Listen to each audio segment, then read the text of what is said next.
අපි අපිට ආදරය කරන්න ගත්තහම තමයි අපි පුදුම විදිහට සැනසෙන්න බලන්නේ. දැන් ඔය මිනිස්සු සෑහෙන්න කනගාටු වෙනව නේද? රත්තරම් බඩුවක්වත් නැහැ කියලා. කනට කරට දාන්න දෙයක් නැහැ කියලානේ. ඕක ගත්තහම දාන්නේ කොහාටද? අපිට පේන්නද අනුන්ට පේන්නද? ඔය ගෙවල් වල ඉන්නකොට චේන් මුදුමාල බ්‍රේස්ලට් වලු කරාම සේරම දාගෙන ඉන්නවා. ඇත්තටම ඊ කාට පේන්නද දාන්නේ? අනුන්ට පේන්නද?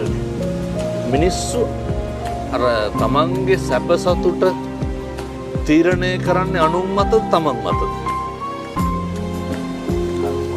අනුන් මත.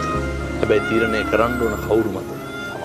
මේ සේනක බටගොඩ මහත්තයා කියනවනේ මේ පාට ඉතිරෙන දේ දුන්නක හැඩ පාවී යන්නේ සුළඟේ බොඳවි.